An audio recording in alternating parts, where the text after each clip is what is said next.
ప్రకటన గ్రంథం 3వ అధ్యాయం 20వ వచనం ఇలా రాసి ఉంది. చదువుదాము అందరం కలిసి. ఇదిగో నేను తలుపు వద్ద నిలుచుండి తట్టుచున్నాను. ఎవడైనను నా స్వరము విని తలుపు తీసిన ఎడల నేను అతని యొద్దకు వచ్చి అతనితో నేనును నాతో కూడా అతనిను భోజనము చేయదము. దయాళుడైన తండ్రి, ప్రేమాపూర్ణుడైన దేవ, మరోసారి నీ పాదముల చెంతకు చేరి వస్తున్నాము. వ్యక్తిగత ఉజ్జీవం యెషయాకు మీరు అనుగ్రహించిన తీరు మాకొక ఆధ్యాత్మిక పాఠంగా ఉండగా సంఘము సంస్కరణ చేసుకుని ఆ ఆధ్యాత్మిక పాఠాలు మరోసారి మేము వినేందుకు నీ పాదాల చెంత కూర్చున్నాము. యేసుక్రీస్తు వారి ప్రశస్త నామంలోనే స్తోత్రించి ప్రార్థిస్తున్నాము.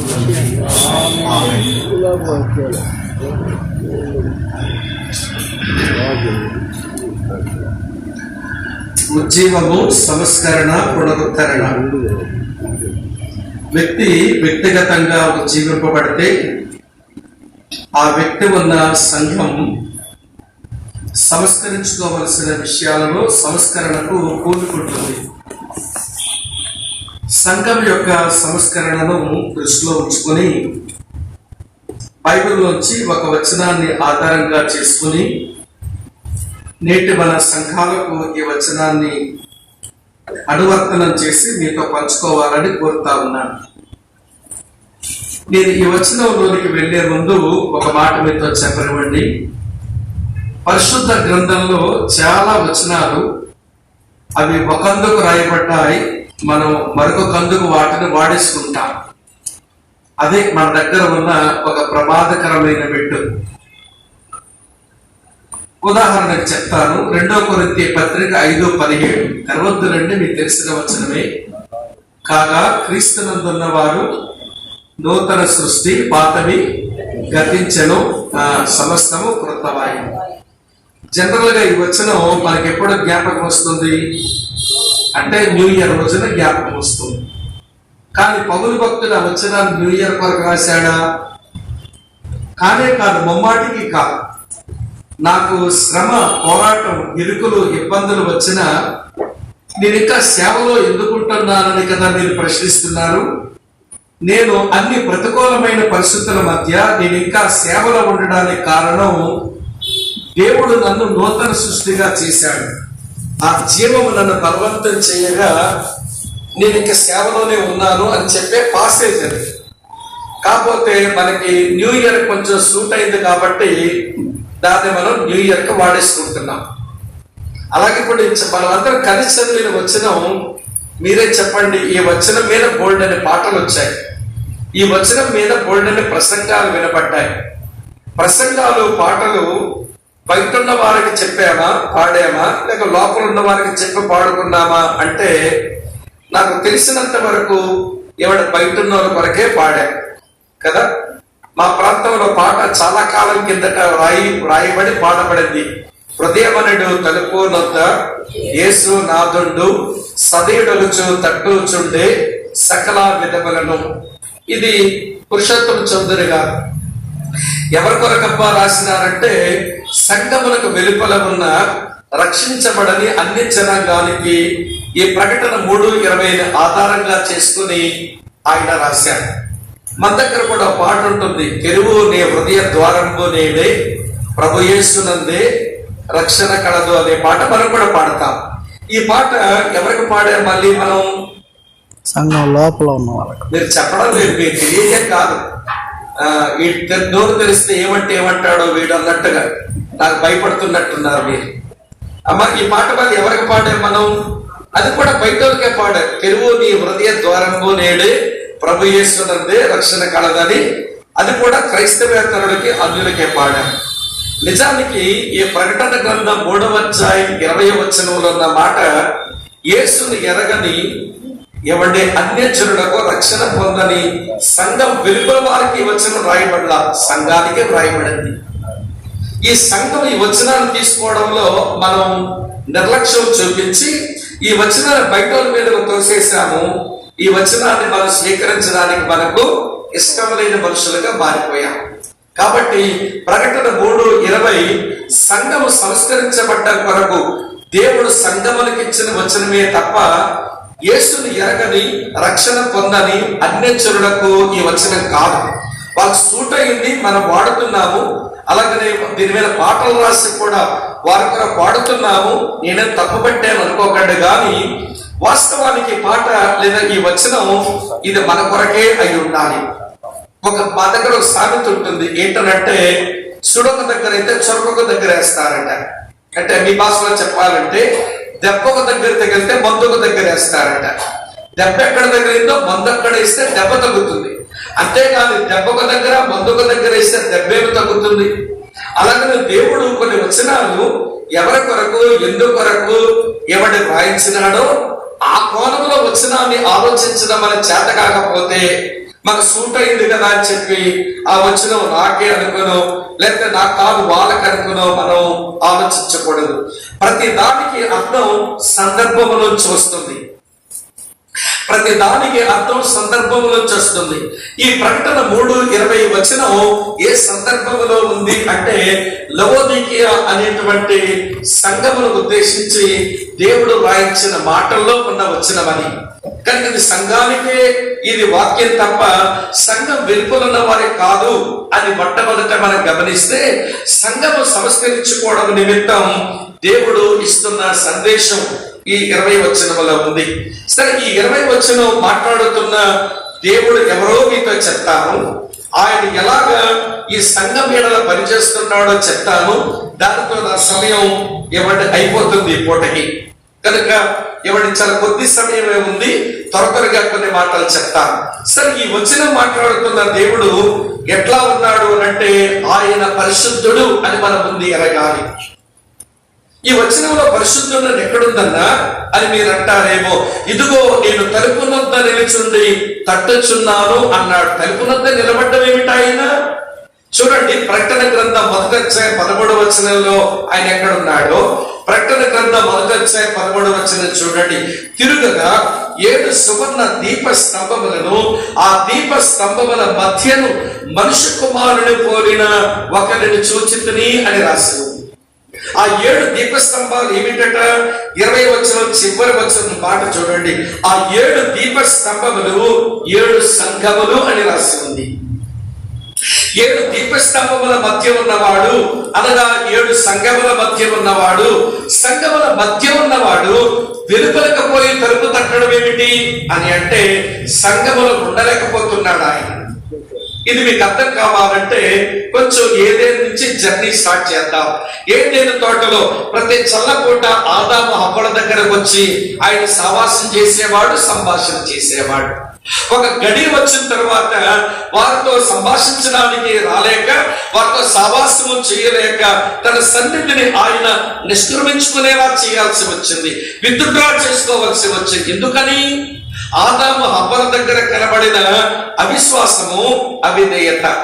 దేవుని మాట మీద విశ్వాసం లేదు కానీ దెయ్యం మాట మీద విశ్వాసం పెట్టుకొని దేవుని మాట మీద అవిశ్వాసాన్ని కనపరిచి వారు అవిధేయులైన కారణం చేత దేవుడు ఏదేను తోటలో ఉంచిన తన సన్నిధిని ఆయన తీసేసుకోవాల్సి వచ్చింది. అటు తర్వాత మోషేతో చెప్పాడు. నిర్గమకాండం 25:8 వచనంలో, మోషే, నేను నా ప్రజల మధ్య నివసించినట్లు వారు నాకు ఒక పరిశుద్ధ స్థలం నిర్మించవలెను అంటే మోషే ఇశ్రాయేలు ప్రజలందరూ కలిసి ఒక పరిశుద్ధ స్థలాన్ని నిర్మిస్తే ఆయన ఆ ప్రత్యక్ష గుడారములోనికి ఆయన మళ్ళీ దిగి వచ్చేసినాడు.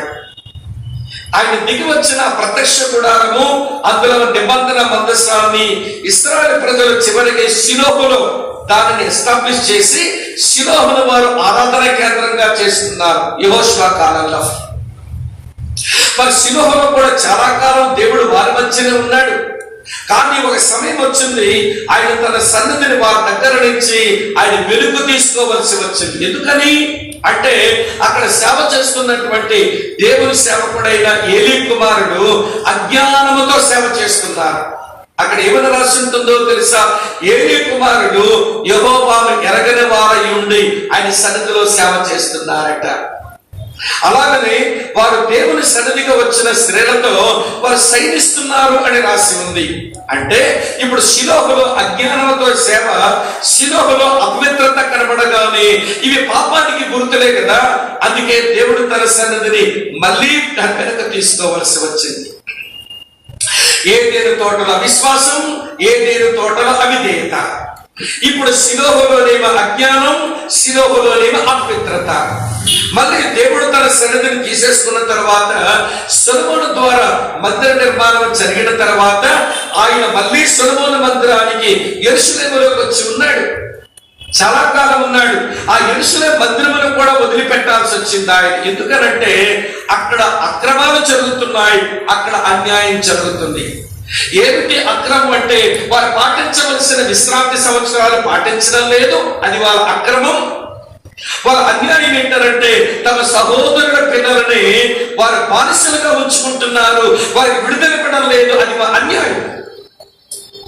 ఏదేను తోటలో అవిశ్వాసం అవిధేయత కనబడితే, షిలోహులో అజ్ఞానము అపవిత్రత కనబడితే, యెరూషలేములో అన్యాయము అక్రమాలు కనబడితే దేవుడు తన సన్నిధిని ఉంచలేకపోయాడు. ఇప్పుడు సంఘములో 6 వచ్చి కూర్చున్నాయి. ఇప్పుడు లవోదిక సంఘములో 6 వచ్చి కూర్చున్నాయి. ఈ రోజు మన క్రైస్తవ సంఘాల్లో కూడా అవిధేయత లేదంటారా, ఇవ్వండి అజ్ఞానం లేదంటారా, లేక అవిశ్వాసం లేదంటారా, అపవిత్రత లేదంటారా, లేకపోతే అన్యాయాలు కనబడడం లేదా, అక్రమాలు కనబడడం లేదా? 6 సంఘముల నుంచి కూర్చుంటే పరిశుద్ధుడైన దేవుడు ఎలా ఉంటాడండి సంఘంలో? 7 దీపస్తంభముల మధ్య సంఘముల మధ్య ఉండి సంచరించేవాడు సంఘమునకు వెలుపలకు వెళ్ళవలసి వచ్చింది. అందుకే ఈ వచనం మాట్లాడుతున్న దేవుడు ఆయన పరిశుద్ధుడు. నెంబర్ 2 సంగతి చెప్తా. ఈయన పరిశుద్ధుడు మాత్రమే కాదు, ఈయన ప్రేమ కలిగిన వాడు కూడాను. ప్రేమ కలిగిన వాడని ఎక్కడ రాస్తుందండి అని మీరు అంటారేమో. ఇదిగో తలుపు నొద్ద నిలుచుండి తట్టుచున్నాను అన్నాడు. నిలుచుండి అనే మాట దగ్గర సంఘములో ఉండలేక బయటికి వెళ్ళిపోయాడు గాని సంఘాన్ని వదిలిపెట్టి పోరాదా? మళ్ళీ అక్కడ ఎందుకు నిలబడ్డాడు? సంఘము లోపలే ఉండలేకపోయాడు ఆయన, వెలుపలకు వెళ్ళిపోయాడు. వెలుపలకు వెళ్ళిపోయిన ఆయన సంఘాన్ని వదిలిపెట్టి పోవచ్చుగా, కానీ ఎందుకు వెళ్ళలేకపోతున్నాడు అంటే వినండి ప్రియులారా, సంఘమును ఆయన ప్రేమించినాడు. ఎఫెసీ పత్రిక 5వ అధ్యాయం 27వ వచనంలో సంఘమును ఆయన ప్రేమించినాడు. ప్రేమించడం మాత్రమే కాదు, ఆ సంఘము కొరకు తన రక్తమిచ్చాడు. అలాగనే అపొస్తలుల కార్యాలు 20వ అధ్యాయం 28వ వచనం ప్రకారం సంఘమును ఏమంటే తన రక్తమిచ్చి ఆయన కొనుక్కున్నాడు. ప్రేమించిన సంఘం ఇది. దాని కొరకు తన రక్తము తన ప్రాణం ఇచ్చినాడు. దాన్ని ఆయన వెలపెట్టి కొనుక్కున్నాడు కనుక ఈ సంఘాన్ని వదిలి వెళ్ళలేకపోతున్నాడు. అమ్మ అర్థమవుతున్నదా మీకు? అందుకని బయటికైతే వెళ్ళాడు కానీ తలుపు దగ్గరే నిలుచున్నట్ట. అందుకే నాకేమర్థమవుతుందనంటే ఆయన పరిశుద్ధుడైన దేవుడు, ఆయన ప్రేమ కలిగిన దేవుడు. నెంబర్ 3 3వ సంగతి చెప్తాను ప్రియులారా. తట్టుచున్నాను అన్నాడు అంటే దగ్గరున్నాడు అంటారా, దూరం వెళ్ళాడంటారా? అమ్మ చెప్పండి అమ్మా. దగ్గరగానే ఉన్నాడు, సమీపంగా ఉన్నాడు.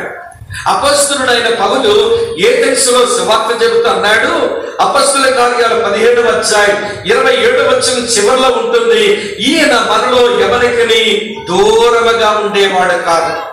నేను సముద్రాలు దాటి ఎక్కడో ఉంటాను, మీరు పాస్పోర్ట్ చేసుకుని వీసా తెప్పించుకొని విమానంలో ప్రయాణం చేసి నన్ను కలవడానికి రండి అని సముద్రాల అవతల ఉండేవాడు కాదు ఆయన. నేను కొండల మీద ఉంటాను, మీరు అప్పులే చేస్తారో తిప్పులే పెడతారో, సంవత్సరానికి ఒకమారైనా నా కొండకు రండని ఎక్కడో కొండ మీద ఉండి పిలిచేవాడు కాదు ఆయన. ఆయన మనలో ఎవరికని దూరంగా ఉండేవాడు కాదు, సమీపానికి వచ్చిన వాడు. పుట్టగానే యాదులకు సమీపమైనాడు, పుట్టగానే గొర్రెల కాపరికి సమీపమైనాడు. ఆయన 12 సంవత్సరాల వయసులో పండితులకు సమీపమైనాడు. 30 సంవత్సరాల తర్వాత సేవకు వచ్చిన తర్వాత పామరులకు సమీపమైనాడు. ధర్మశాస్త్ర ఉపదేశకుడైన నికోదేవికి సమీపమైనాడు. పాప ప్రవాహంలో కొట్టుకొని పోతున్న వినండి ప్రియులారా, సమర స్త్రీకి సమీపమైనాడు. నిష్ఠతో చిన్ననాటి నుంచి ధర్మశాస్త్రాన్ని పాటిస్తున్న యవనస్తుడు, అధికారి, అలాగనే ఆస్తిపరుడైన ఒక వ్యక్తికి సమీపమైనాడు. రోడ్డు మీద భిక్షమెత్తుకుని బికారి వాడికి సమీపమైనాడు. చెట్టుకి త్వరగా దిగి ఇంటిలో చేర్చుకున్న ధనవంతుడైన జగ్గీకు సమీపమైనాడు. అంతెందుకండి, శిలువ మీద వేలాడుతున్న గడియలో కూడా 2 దొంగలకి సమీపమైనాడు. అంతెందుకు, మనందరికీ సమీపంగా ఉన్నవాడు. ఇంకెంతకంటే ఏం చెప్పాలి చెప్పండి. ఈయన సమీపంగా ఉన్న దేవుడు. ఇదిగో తలుపునొద్ద నిలిచుండి తట్టచున్నాను అన్న మాటలో 3 విషయాలు అర్థమవుతున్నాయి. ఈ వచ్చిన మాట్లాడుతున్న దేవుడు ఎవరో? పరిశుద్ధుడైన దేవుడు, ప్రేమ కలిగిన దేవుడు, సమీపంగా ఉన్న దేవుడు. 4వ మాట చెప్తాను ప్రియులారా, ఎవడైనను నా స్వరం విని తలుపు తీసిన ఎడల అన్నాడు. ఎవడైనను నా స్వరం విని అన్న మాటలో ఈయన మాట్లాడే దేవుడు. నేను మొట్టమొదటి చెప్పాను నా ప్రసంగం ముందు ఈరోజు. తండ్రి స్వరం కుమారుని ద్వారా వినబడుతుంది, కుమారుని స్వరం పరిశుద్ధాత్మ ద్వారా వినబడుతుంది, పరిశుద్ధాత్మ దేవుని స్వరం లేఖనాల ద్వారా వినబడుతుంది. ఈయన మాట్లాడే దేవుడు.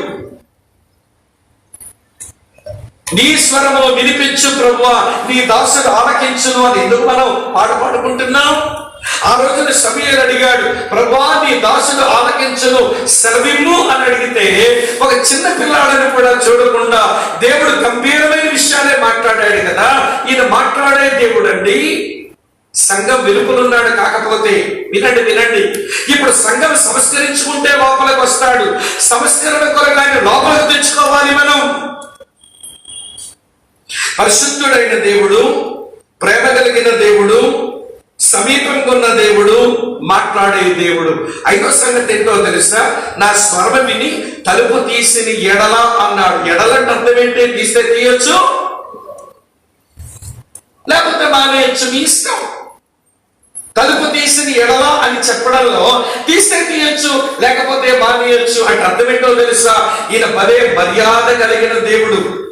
మర్యాదస్తులు మన ఇంటికి వచ్చి తలుపు పడతారు. ఎవరండి తలుపు తీస్తారా అని అడుగుతారు. మర్యాదలను ఏం చేస్తారు? గుడుగుమ తోసుకొని వచ్చేస్తారు. అప్పుడు ఏమంటే ఇది మర్యాద లేదా అండి? తలుపు తట్టే మర్యాద లేదా, లేదా పిలిచే మర్యాద లేదా, తోసుకొని వచ్చేస్తారా ఏంటంటారు. చూసారా, ఈ దేవుడు భలే మర్యాద కలిగిన దేవుడు. అందుకని ఈయన బలవంతం పెట్టేవాడు కాదు. తీస్తే తీయొచ్చు, లేకపోతే మానేయచ్చు. ఈ రోజున ప్రియులారా, మనం ఏ దేవుని సేవిస్తున్నామో, మేము ఏ దేవుని ప్రకటిస్తున్నామో ఆ దేవునికే బలవంతం చేయటం రావడం లేదు. మరి మేమెందుకు బలవంతం చేస్తాం? ఈ మధ్య కొంతమంది తగలబడ్డారు మన దేశంలో. ఈ క్రైస్తవులు బలవంత మత మార్పిడి చేస్తారని, ఈ క్రైస్తవ సేవకులు బలవంతంగా మార్చేస్తున్నారని మేమెందుకు బలవంతం చేస్తామండి? మీరు మారితే మాకేమైనా సంబరం అనుకుంటున్నారా? మీరు మారితే మా గుండెలోకి వచ్చినట్టే. అసలు మీరు మారారో మాకు తరకాలు పెరిగింది. ఎందుకో చెప్పమంటారా? ఎందుకు సంతోషంగా నవ్వుతూ మాతుంటారో మాకు అర్థం కాదు. ఎందుకు మూతి ముడుచుకొని మా మీద ఎవడు గుర్రు పెట్టి చూస్తారో అర్థం కాదు. అప్పుడే వందనామని అంటారు, అప్పుడే అంటే మూతి తిప్పుకొని పోతారు. మీరు సామాన్యులా? మీరు మారితే సేవకుడికి ఏమైనా పండుగ అనుకుంటున్నారా? మీరు రక్షించబడ్డారని సంతోషం ఉంటుంది, అందులో నేను కాదని చెప్పడం లేదు. కానీ దేవుని ఎదుట దేవుడు తనకు అప్పగించిన ప్రతి మనిషి విషయమై దేవునికి అతను లెక్క అప్పగించాలి. సేవకునికి ఎంత కష్టమో ఎబ్రీ పత్రిక 13:17 ఉంటుంది. నువ్వు మారిన తర్వాత నేను యేసు ప్రభు యొక్క స్వారిత్యములకు తెచ్చే వరకు కూడా ఆయన నీ కొరకు ప్రసవ్యాధనే పడాలి. నువ్వు ఎందుకు నమ్ముతావో తెలియదు, ఎందుకు బూతు ముడుస్తావో తెలియదు, ఎందుకు 100 రూపాయలు కాలులు పెట్టి ప్రార్థన చేయించుకుంటావో తెలియదు, ఎందుకు ఆమె చెడ్డ మాటలు ఇల్లు కాళ్ళకి చెప్తావో తెలియదు. మమ్మల్ని బతకనిచ్చారా కాదా మీరు? ఇక్కడ ఉన్నారా లేదా? సేవకులు యోగులు తినేస్తారు కొంతమంది విశ్వాసులు. అమ్మో ఏమండి వినండి, ఇప్పుడు మీరు ఒంగోలు జిల్లా అనకూడదేమో, మిమ్మల్ని ఏ జిల్లా అన్నారమ్మా? మీ బాపట్ల జిల్లా చీరాల వాళ్ళు సామాన్యుల ఏపుకు తినే రకాల సేవకులు. సేవకుడికి ఏమైనా మీరు మారితే పండగ వచ్చిందా? దేవుడికి లెక్కప్ప చెప్పాల్సిన వాడైనాడు, నేను క్రీస్తు స్వార్థంలోకి తేవలసిన వాడైనాడు. దేవుడి అతను జీవితం మీద బోర్డుని భారాలు పెడితే నువ్వు మారాలని తను ఎందుకంటే బలవంతం చేస్తాడు. బైబిల్ దేవుడికే బలవంతం చేయటం రాదు, మేమెందుకు బలవంతం చేస్తాం? మాకేం పని? ఎక్కడ ఉన్నారా లేదా? ఈయన చాలా మర్యాద కలిగిన, ఎవరిని బలవంతం చేయడండి. ప్రతిమలాడతాడు, ప్రాధేయపడతాడు, జీవితం మార్చుకోమని వెనకాల పడతాడు. ఆయన మాట్లాడే మాటలు చూస్తుంటే మన గడ్డం పట్టుకుని బ్రతిమలాడుతున్నాడు అనిపిస్తుంది కూడా కొన్ని మాటలు చదువుతా ఉంటే. ఇక్కడ ఎన్ని మాటలు వచ్చినాయి ఇప్పుడు? పరిశుద్ధుడైన దేవుడు, ప్రేమ కలిగిన దేవుడు, సమీపంగా ఉన్న దేవుడు, మాట్లాడుతున్న దేవుడు, చెప్పడం మర్యాద కలిగిన దేవుడు. తర్వాత ఆరో సంగతి చెప్తాను చూడండి, ఏమన్నాడు? నేను అతని యొద్దకు వచ్చి, తలుపు తీస్తేనట నేను అతని యొద్దకు వచ్చి అన్నాడు. ఇదేంటో తెలుసా? వాగ్దానము చేయు దేవుడు. నేను వస్తానని వాగ్దానం చేస్తున్నాడు. సంఘములో ఉండలేక బయటికి వెళ్ళాను. సంఘములో ఎవరైనా కానీ మళ్ళీ నాకు లోపలికి రావడానికి అవకాశం కల్పిస్తే నేను వస్తానని వాగ్దానం చేస్తున్నాడు. ప్రియమైన సోదరి స్నేహితులారా, పేతురు రాసిన 2వ పత్రిక 1వ అధ్యాయం 4వ వచనంలో ఉంటుంది, దేవుడు మనకు అమూల్యములను అత్యధికమైన వాగ్దానాలు మనకిచ్చి ఈ లోకంలో ఉన్న భ్రష్టత్వం నుంచి మనం తప్పించుకొని మన దేవ స్వభావంలో పారివారం అవ్వడానికి అన్ని వాగ్దానాలు ఇచ్చాక. నేను లెక్క పెట్టలేదు, ఎవరో లెక్క పెట్టి చెప్పారు. ఈ బైబిల్లో 30,000 వాగ్దానాలు ఉన్నాయంట మనుషులకి. ఎన్ని వాగ్దానాలు స్వతంత్రించుకున్నామో, ఎన్ని వాగ్దానాలు మన స్వంతమయ్యాయి అనుకుంటున్నామో తెలియదు కానీ 30,000 వాగ్దానాలు ఉన్నాయంట బైబిల్ గ్రంథంలో. ఈయన వాగ్దానం ఇచ్చే దేవుడు, ఇచ్చిన వాగ్దానాన్ని నిలబెట్టుకునేవాడు సుమా. ఎబ్రీ పత్రిక 10:23 ఉంటుంది, వాగ్దానము చేసినటువంటి వాడు ఎవరమైనా నమ్మదగిన వాడు. సరే, ఇప్పుడు ఎన్ని మాటలు వచ్చాయి మనకు? ఏమంటే ప్రకటన 3:20లో మాట్లాడుతున్న దేవుడు 6 రకాలుగా మనకు అర్థమైనాడు. చివరి విషయం చెప్పి అసలు సంగతిలోకి వస్తాను. చివరి విషయం ఏంటంటే, నేను వచ్చి అతనితో, నేనును నాతో కూడా అతడును ఏమి చేయడము? భోజనము చేయడం అన్నాడు. ఇదేమిటో తెలుసా? మన సహవాసమును కోరు దేవుడు. 1 కొరింథీ పత్రిక 1వ అధ్యాయం 9వ వచనం అంటాడు, తన కుమారుని సహవాసమునకు మనల్ని పిలిచిన దేవుడు నమ్మదగిన వాడు. 1 యోహాను పత్రిక 1వ అధ్యాయం 3వ వచనంలో ఉంటుంది, మనం ఆయనతోనూ ఆయన కుమారునితోనూ ఆయన పరిశుద్ధులతోనూ సహవాసం చేయడానికి మనం పిలబడిన వారమట. ఈయన మన సహవాసమును కోరిన వాడు. ఆకాశమే నా సింహాసనం, ఈ భూమి నా పాదపీఠం అని సెలవిచ్చిన దేవుడు దౌర్భాగ్యుడైన నీ సావాసం కోరుతున్నాడు, దౌర్భాగ్యుడైన నా సావాసాన్ని కోరుతున్నాడు. అమ్మా, ఇంకేం లేదు ఆ వచనంలో. ప్రకటన 3:20లో ఆయన ఎలాగ రివీల్ చేసుకుంటున్నాడో, ఎలాగ తను బట్టబయలు చేసుకుంటున్నాడో ఆయన సంగతులు 7 సంగతులు చెప్పినాను.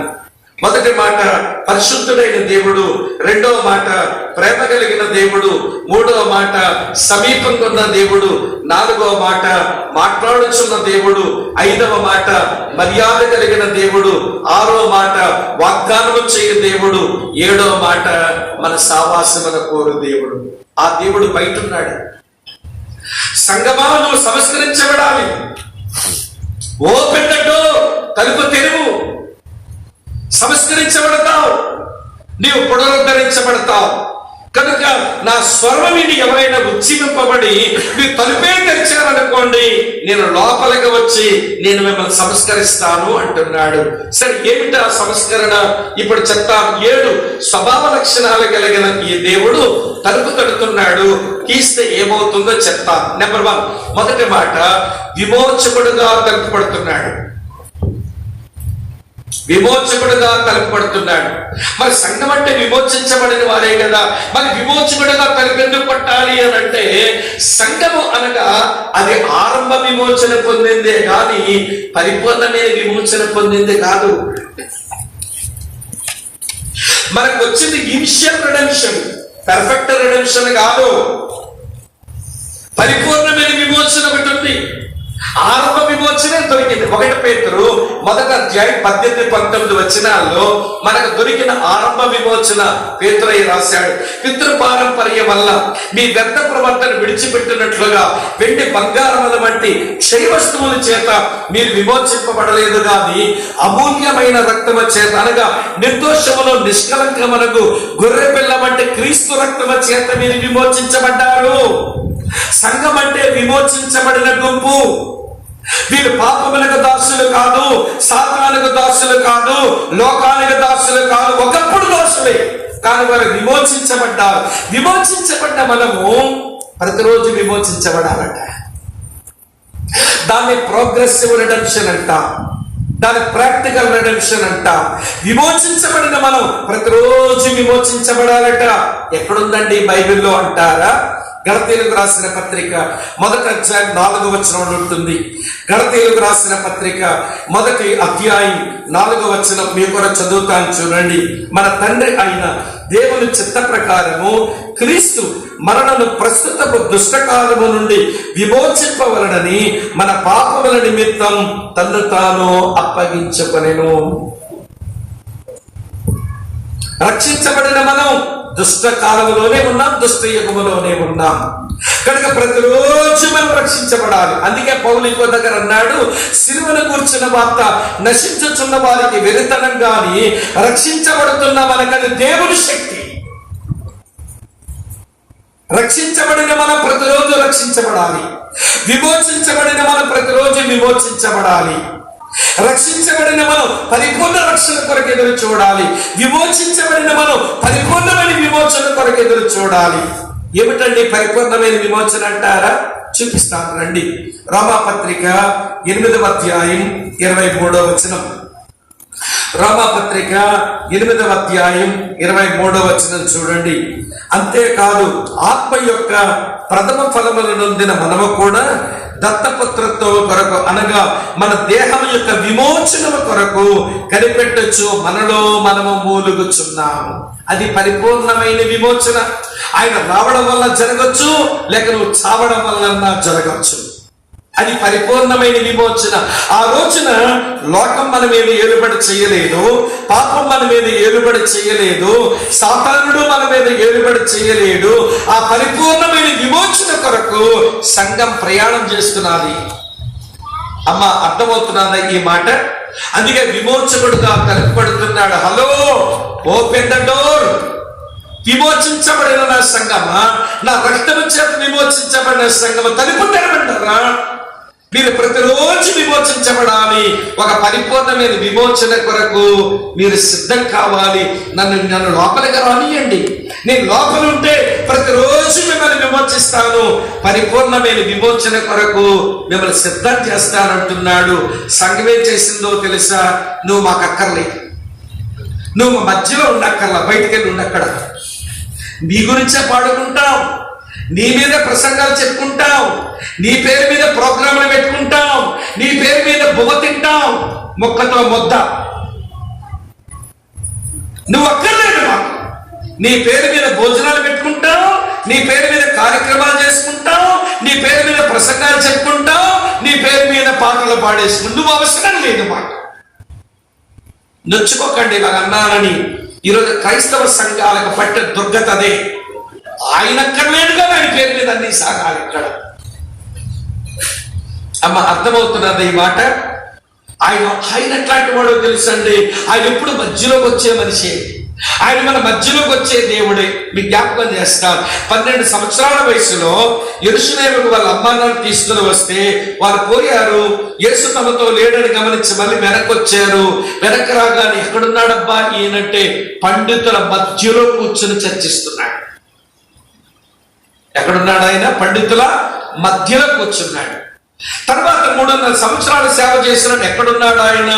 సుంకరులు పాపుల మధ్యలో కూర్చున్నాడు. వింటున్నారా మీరంతా? తర్వాత శిలువ మీద వేలాడవలసి వచ్చినప్పుడు ఎక్కడ వేలాడంటే ఆకాశానికి భూమికి మధ్యలో వేలాడాడు, 3 కర్రల మీద. మరి శిలువ మీద ఎక్కడున్నాడు అంటే 2 నేరస్తుల మధ్యలో వేలాడాడు. ఇందాక చదివాం ప్రకటన గ్రంథంలో. ఆ దర్శనం ఎక్కడ కనబడుతున్నాడంటే 7 సంఘాల మధ్యలో కనబడుతున్నాడు. మీరు ప్రకటన గ్రంథం మీరు 5వ అధ్యాయం 6వ వచనం చదివితే దేవుని సింహాసనం ఎదుట 24 పెద్దల అనేక మంది దేవదూతల మధ్యలో కనబడుతున్నాడు ఈయన. అంతెందుకండి, ఆయన వెళ్ళిపోతే చెప్పాడు, ఎక్కడ 2-3 నా నామంలో కూడి ఉంటారో చెప్పండి, ఆయన చోటు ఎప్పుడు మధ్యలోనే. మన మధ్యలో చోటు ఇవ్వకపోతే బయటకు వెళ్తాడు. మరి నీ జీవితంలో ఆయన మధ్యస్థానం కావాలి, మన కుటుంబాలలో ఆయన మధ్యస్థానం కావాలి, మన సంఘాలలో ఆయన మధ్యస్థానం కావాలి. ఆయన ప్లేస్ సెంటర్, దాని ద సెంట్రాలిటీ ఆఫ్ క్రైస్ట్ అని అంటారు. యేసు ప్రభు యొక్క కేంద్ర స్థానం అదే. ఈ రోజున ఆయన మధ్యస్థానం ఇవ్వకపోతే ఆయన బయట ఉండి ఆయన తలుపు కొడుతున్నాడు, విమోచకుడుగా తలుపు కొడుతున్నాడు. తలుపు తీస్తే లోపలికి వచ్చి ప్రతిరోజు సంఘాన్ని విమోచిస్తూనే ఉంటాడు. సంఘముల పరిపూర్ణమైన విమోచన కొరకు ఆయన సిద్ధం చేస్తాడు. ఇది ఒక తలంపు. ఇంకెక్కువ వివరించను, మిగిలిన ధ్యానం చేసుకోండి. నెంబర్ 2, రెండో సంగతి ఏంటంటే వైద్యుడుగా తలుపు కొడుతున్నాడు. ఎందుకని? లోపల సంఘానికి జబ్బు పట్టింది. వైద్యుడిగా తలుపు కొడుతున్నాడు. అమ్మ వింటున్నారా? వైద్యుడిగా తలుపు కొడుతున్నాడు. ఎందుకని? లోపల సంఘానికి జబ్బులు ఉన్నాయి. సంఘానికి జబ్బులు ఉన్నాయా అండి అని మీరు అంటారేమో. మన జబ్బులు మనకే తెలియట్లేదు, అదే మన కర్మ. మన జబ్బులేమో నేను చూపిస్తాను చూడండి ప్రియులారా. యెషయా గ్రంథం 1వ అధ్యాయానికి రండి, మన జబ్బులు మీకు చూపిస్తాను. యెషయా గ్రంథం 1వ అధ్యాయం 5-6 వచనాలు ఇలా రాసి ఉంది. అరికాలు మొదలుకొని తల వరకు స్వస్థత. క్షమించండి, 5వ వచనం. నిత్యము తిరుగుబాటు చేయొచ్చు, మీరేళ ఇంకా పట్టబడుచుందురు. ప్రతివాడు నడినెత్తిని, చెప్పండమ్మా, వ్యాధి కలిగి ఉన్నాడు. అంటే నడినెత్తిని వ్యాధి అంటే మెంటల్ కేసులు అన్నమాట. సంఘంకి మానసిక రోగం వచ్చింది. నడినెత్తిని వ్యాధి అంటే ఈ నడినెత్తిన ఉండవలసింది దేవుని గురించిన జ్ఞానం, అదే లోపించింది మనకు. ఈ మెదడులో ఉండవలసిన దేవుని గురించిన జ్ఞానం లోపించింది. అన్ని జ్ఞానాలు మనకు ఉంటాయి. వినండి ప్రియులారా, ఎవడి జగనన్న నవరత్నాలు చెప్పండి అంటే టరడడ చెప్పేస్తా. ఎందుకంటే ఏ పథకం పోగొట్టుకుంటే ఏమి డబ్బు రాదు అని. నవరత్నాల గురించిన జ్ఞానం ఉంది, రాజకీయ జ్ఞానం ఉంది, వింటున్నారా? ఇలాంటి సినిమా సంగతుల జ్ఞానం ఉంటుంది, లోకాభిరామాయణ జ్ఞానం ఉంటుంది. కానీ నేను పుట్టించిన దేవుని గురించిన జ్ఞానమే లేకపోవడం, అది కర్మ అనే మాట వాడాను. మళ్ళీ కర్మ సిద్ధాంతం చెప్తున్నాను అనుకోకండి, మన దురదృష్టం అని చెప్తున్నాను అన్నమాట. అర్థమవుతున్నదా అండి? సరే, నడినెత్తిన వ్యాధి అది, దేవుని గుర్చిన జ్ఞానం లేకపోయి. తర్వాత ఏమి రాస్తుంది? ప్రతి వారి గుండె ఏమాయను, మన కార్డియాక్ పేషెంట్లు అన్నమాట. మన గుండెలో బలం లేదట. మన గుండెలో ఉండవలసింది దైవిక ఆశలు, డివైన్ డిజైర్స్ ఉండాలి. దైవికమైన ఆశలతో నింపబడాలి గుండె. మనసు దైవిక జ్ఞానంతో నింపబడగా, గుండె దైవిక ఆశలతో నింపబడగా హెల్దీ క్రిస్టియన్ ఉంటాం, ఆరోగ్యకరమైన ఆత్మీయులు ఉంటాం. ఎక్కడేమో జ్ఞానం లోపించే, ఎక్కడేమో ఆశలు లోపించే. మన జబ్బే మనకు తెలియట్లా. అది మనకున్న విచారకరమైన పరిస్థితి. అమ్మ అర్థమవుతున్నదా? తర్వాత ఏమన్నాడు 6వ వచనంలో? అరికాలు మొదలుకొని తల వరకు స్వస్థత కొంచెమైనను లేదు. దీని వ్యాఖ్యానం ఏంటంటే, అరికాలు మొదలుకొని నడినెత్తి వరకు స్వస్థత కొంచెమైనా లేదు. ఎక్కడ చూసిన గాయాలు, దెబ్బలు, పచ్చిగుండ్లు, అవి పిండబడలేదు, కట్టబడలేదు, తైలవంతో మెత్తలు చేయబడలేదు అని అంటే అసలు క్యారెక్టరే లేదట. దైవిక శీలం లోపించింది. జీవితంలో దైవిక శీలం లేదు, గుండెలో దైవిక ఆశలు లేవు, మనసులో దైవిక జ్ఞానము లేదు. ఇది సంఘానికి పట్టిన జబ్బులు. అమ్మా వింటున్నారా ఈ మాట? తలుపు కొడుతున్నాడండి వైద్యుడు, తలుపు తెరవండి అంటున్నాడు. లోపలికి వస్తే స్వస్థత కలిగిస్తానంటున్నాడు. కనుక ఈ రోజున సంఘం మనం సంస్కరించబడాలనంటే ఆ వైద్యుడు కొంచెం లోపలికి రానియాలి. అమ్మా అర్థమవుతున్నది ఆ విషయం? విమోచకుడుగా తలుపు కొడుతున్నాడు. తీస్తే అనుదినము విమోచించబడతాము, పరిపూర్ణమైన విమోచనకు ప్రయాణం చేస్తాము. వైద్యుడిగా తలుపు కొడుతున్నాడు. తలుపు తెరిచామనుకోండి దైవ జ్ఞానం ఇస్తాడు, దైవికాశలు పుట్టిస్తాడు, దైవిక శీలాన్నే మనకు అనుగ్రహిస్తాడు. తలుపు తెరవాలి. ఇప్పుడు ఎవరు సంఘం మధ్యలోని కానీ రానియాలి. మూడో సంగతి చెప్తాను, టైం అవుతుంది కనుక.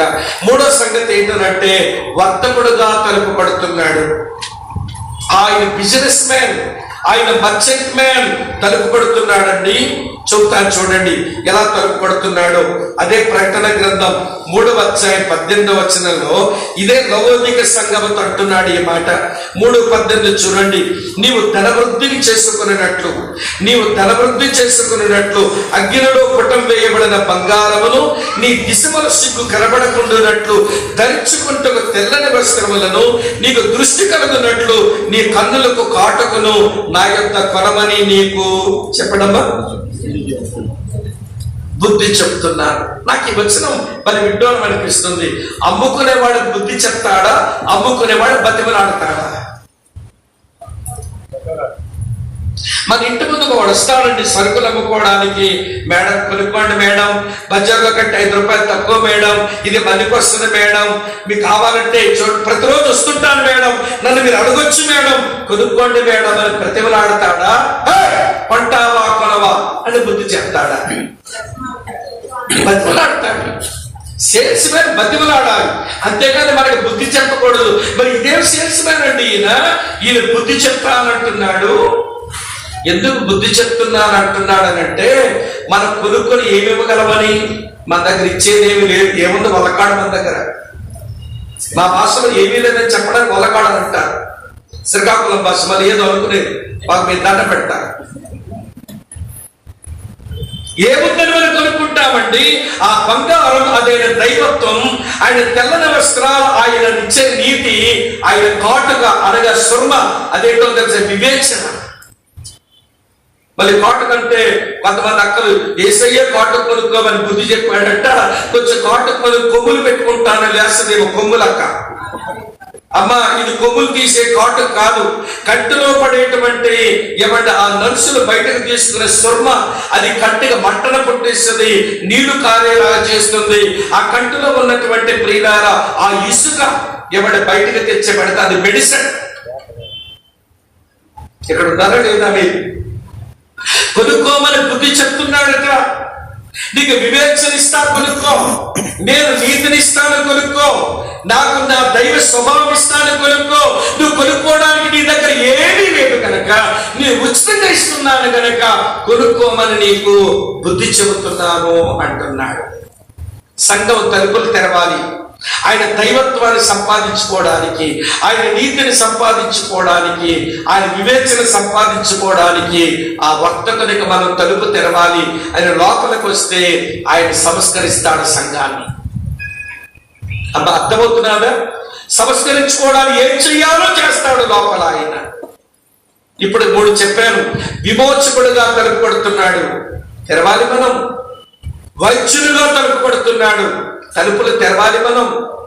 ఆయన వర్తకుడుగా తలుపు కొడుతున్నాడు, తలుపు తెరవాలి మనం. 4వ సంగతి 3 నిమిషాల నుండి చెప్పి ముగిస్తాను. 4వ సంగతి ఏంటంటే వరుడుగా తలుపు కొడుతున్నాడు, తలుపు తెరవాలి. లోపల వధువు ఉంది, బయట వరుడున్నాడు, తలుపు కొడుతున్నాడు. ఆయన ఏమని తలుపు కొడుతున్నాడట? దేవుని సేవకులు అంకుల్ జీజాన్ గారు ఈ విషయాన్ని బాగా వర్ణించేవాడు. ఇప్పుడు అంతా చెప్పేదాన్ని నాకు టైం లేదు కానీ వివరాలు అయితే చూపిస్తాను రండి. పరమగీతం 5వ అధ్యాయంలో వరుడు ఎలా తలుపు కొడుతున్నాడో వధువంటున్న మాటలేంటో అక్కడ రాసుంటాయి. పరమగీతం 5వ అధ్యాయం నేను చదువుతాను చూడండి. ఇలా రాసి ఉంది 2వ వచనం నుంచి. నీ నిద్రించితనే గాని నా మనస్సు మేలుకొని ఉన్నది, నా సహోదరి, నా ప్రియురాలా, నా పావురమా, నిష్కలంకురాలా ఆలకించుము. నా తల మంచుకు తడిచింది, నా వెంట్రుకలు రాత్రికుని చినుకులు తెరిచాయి. నాకు తలుపు తీయమనుచు నా ప్రియుడు వాకిలి తట్టుచున్నాడు. చూస్తున్నారా? నా వెంట్రుకలు రాత్రికుని చినుకులు తెరిచిపోయినాయి, నాకు తలుపు తీయు అని ప్రియుడు అంటున్నాడట, వరుడు అంటున్నాడు. సరే ఈమెమంటుందో చూడండి 3వ వచనంలో. నేను వస్త్రము తీసివేసిదని నేను మరలా దాన్ని ధరించలేనా? పగట బట్టలు తీసేశాను, నైటీ వేసుకున్నాను, మళ్ళీ బట్టలు వేసుకోవడం ఎందుకు? ఏమమ్మా అంత సుకుమారం అయిపోయావు? నేను వస్త్రాలు తీసివేశాను, మళ్ళీ వస్త్రాలు వేసుకోవడం ఎందుకు అనుకుంటుందట. తర్వాత చూడండి, నా పాదములు కడుక్కుంటేని నేను మరలా వాటిని మురికి చెయ్యనేలా. పాదాల కడుక్కున మంచం ఎక్కిందట, దిగితే కాలు మళ్ళీ మురికైపోతాయంట. చూడండి వధువు వ్యాపారం ఎట్లుందో. వస్త్రాలు తీసివేశాను, మళ్ళీ బట్టలు వేసుకోవడం ఎందుకు? పాదాలు కడుక్కున్న మంచం ఎక్కాను, మళ్ళీ మురుగు చేసుకోవడం ఎందుకు అని నేను అనుకుంటూ ఉంటే 4వ వచనం చూడండి, తలుపు సందులలో నా ప్రియుడు చెయ్యి ఉంచగా నా అంతరంగం అతని ఎడల జాలికొనెను. తలుపు సందుల్లో కనబడుతుంది ఆ చెయ్యి. ఆ చెయ్యిని చూడగానే నా హృదయం జాలొచ్చేసిందట. జీజానంకులు అంటాడు, ఆ చెయ్యేటో తెలుసా, అది గాయమునుంది చెయ్యి. ఎవరు చూసినా జాలి రాక తప్పదట. ఆ చేతిని ఎవరు చూసినా జాలి రాక తప్పదట. ఇప్పుడు వధువుకేమో గాయమునందున చెయ్యి కనబడగానే హృదయంలో జాలొచ్చిందట. చూడండి ప్రియుడు 5వ వచనం, నా ప్రియుడికి తలుపు తీయ లేచితని నా చేతుల్లోంచి నా వ్రేళ్లలో నుండి జటామాంసి గడియ మీద స్రవించెను. నా ప్రియుడికి నేను తలుపు తీయనంతలో అతడు వెళ్ళిపోయాడు. వరుడు తలుపు కొడుతున్నాడు, వధువు తలుపు తీస్తే హోషేయ గ్రంథం 2:14 ఉంటుంది, స్నేహ బంధముతో దాన్ని బంధించి అరణ్యములోనికి తోడుకొని పోయి దానితో లాలనతో మాట్లాడుదును. తెలుగులో ప్రేమతో తర్జుమా చేశారు. ప్రేమ అనే మాట కరెక్ట్ కాదు, లాలన అనే మాట, అల్యూర్ అనే పదం ఉంటుంది అక్కడ. లవ్ కాదు, అల్యూర్. లాలనతో నేను మాట్లాడుదును. కట్టుకున్న పెరిమిటి ప్రేమతో ఆకర్షించి స్నేహ బంధముతో బంధించి లాలనతో మాట్లాడితే చాలు ఒక స్త్రీకి. తినడానికి ఉండకపోయినా ప్రేమించే పెనిమిటి దొరికాడని మురిసిపోతుందట. ఇప్పుడు వరుడు అంటున్నాడు, తలుపు తెరవమ్మా, నేను ప్రేమతో నేను స్నేహబంధముతో బంధించి అరణ్యములోకి తోలుచుకుని పోయి నేను లాలనతో మాట్లాడి నీతో సావాసం చేస్తానని పిలుస్తుంటే ఈమె తలుపు తెరిచే మనసు లేదట. ఆ గాయమునందున చెయ్యి కనబడగానే తలుపు తీద్దామని పోయింది, కానీ ప్రియుడు అప్పటికే వెళ్ళిపోయినాడట. సంగమ బేతేల్లోకి వచ్చిన మిత్రులారా ఆలకించండి. మన ప్రియుడు వరుడుగా తలుపు కొడుతున్నాడు. వినండి, ఈ దేవుడు వర్తకుడుగా తలుపు కొడుతున్నాడు. ఈ దేవుడు వైద్యుడిగా తలుపు కొడుతున్నాడు. ఈ దేవుడు విమోచకుడుగా తలుపు కొడుతున్నాడు. తలుపు తీసిన సంఘం సంస్కరించబడుతుంది, పరివర్తన చెందుద్ది, రూపాంతరం చెందుద్ది. వినండి, పునరుద్ధరించబడుద్ది. ఎవరైతే ఉజ్జీవింపబడతారో ప్రభా మా సంఘంలోనికి రండి, మా మధ్యలోనికి రండి అని ఆయన పిలుస్తారు. ఆయన పని చేయడానికి వారు అనువైన వాతావరణాన్ని ఇస్తారు. అదే ఈ మధ్యాహ్నం ప్రబోడుతున్నాడు. వ్యక్తిగా నువ్వు ఉజ్జీవింపబడితే నీ సంఘం సంస్కరించబడడానికి తలుపు తెరవండి, నేను సంఘమును సంస్కరిస్తానంటున్నాడు. మనకు తెలుసు సంఘముగా మనం వినండి ప్రియులారా, అనుదినము సరిగా విమోచించలేకపోతున్నాం, పరిపూర్ణమైన విమోచన కొరకు సిద్ధం కాలేకపోతున్నాం. మానసికంగా దేవునికి వచ్చిన జ్ఞానం సంపూర్ణంగా లేదు, దైవిక ఆశల లోపలు లేవు, దైవిక శీలము లేదు, దైవ స్వభావము కనబడడం లేదు. అయ్యో ఎవరి విమోచన కనబడడం లేదు, దైవ నీతి కనబడడం లేదు. ఆ ప్రియులతో అన్యోన్యమైన సావాసము లోపిస్తుంది. ఆయన తలుపు దగ్గర నిలబడి తడుతున్నాడు.